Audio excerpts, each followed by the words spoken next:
Hello and thank you for joining me in this video. My name is Nick Simpson. I'm here to talk about AlienServ hosting. Today we're going to discuss a couple things, and I wanted to point out up front that these are only available in the business and the enterprise level hosting packages. The starter plan is a wonderful price and a lot of value and is a very reliable plan. However, it only allows you to have one domain name on your plan. The AlienServ Business Plan and the AlienServ Enterprise Plan both offer unlimited domains on one hosting plan at a great price as well. We're talking $450 and $850 for these accounts, guys. So let's go ahead and jump right into it. First thing you need to do to add a new domain to your existing account is, if we get this window open, you need to go to your registrar. The one I like to use is GoDaddy. You can go anywhere in the world you like, makes no difference. The one thing we need to change here is we need to edit the name servers. I've already done this, but I just want to show everyone what this looks like. If you go into your name server settings at any registrar, you'll see where you can add name servers 1, 2, 3. You only need to add these two. And that's just in case there's for some reason one is inaccessible. We can still receive the request for your website and serve your website to the visitor. And the name servers you need to set them to are as specified here: NS1 SpeedyDNS.net and NS2 SpeedyDNS.net. And all you do is type those in and say OK. I'm going to go ahead and cancel out because we're already set up with this domain name. And I'm going to copy that domain name because we're going to use that in just a second. Now the next thing you would need to do is log in to the cPanel at your site. Now we're going to use, for the example today, a site that I've set up just a little bit ago. It's called freeplrarticles.info, and no matter what your main domain name is, you can always go after the slash and just type cPanel to get to your hosting management system here.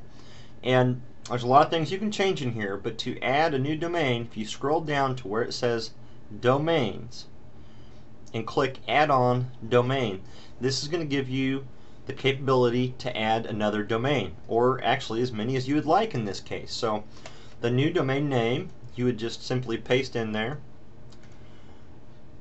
and it's going to give you the default FTP address and document root. You don't need to change any of that. If you're working with PHP or something, you need a special path to something, you can edit that here, but you don't have to. And the next thing you would do is give it a password. I don't know if we can even have one that week, but we'll try. And click add domain. If you don't want to make a password up, you can click generate and it'll create a password for you in this screen as well. Now what's happening right now in the background is actually setting up all these document root FTP paths on the server, creating the folder root, which includes a few files, not too many, but enough to display a temporary placeholder for your domain. And as it does that, it will refresh, tell you that it's been done and it's complete. Now, if you'd like to manage the files in this domain, it gives you a link right there where you can immediately start uploading files to this new website. And as you can see, it's a blank folder. The CGI bin is all it really has there. So we're going to go ahead, I'm going to back up out of the file manager, and I want to show you something else really quick. If you are interested in installing applications quickly and simply on this hosting service, we have the Fantastico Deluxe server application, which allows you to install a multitude of programs absolutely free and within a couple clicks, and you could have a new blog or a new forum or a help desk or whatever you're looking for. It has all kinds of applications here. Let's go ahead and go there and see what we got.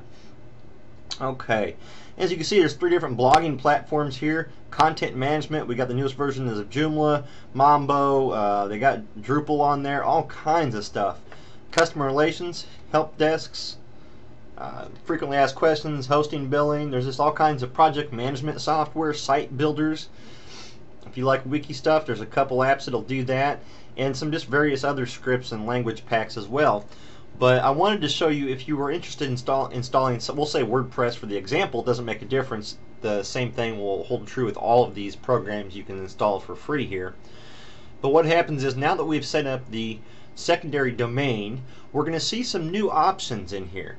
If we see we have a current installation, and that is on our main domain. Now, if we wanted to add a new one, we'd say new installation, and it tells us how much the size is going to be on the disk. And what this lets you do is install this, and all you have to do is give it a username and a password. You can give it this other information for your site name and description, which will show at the top of your WordPress blog, and all you do is click install. Now, by default, it's going to go with the main domain name. You can give it a path if you want your website to be, say, freeplrarticles.info/blog. You can type /blog here and put it in a subfolder.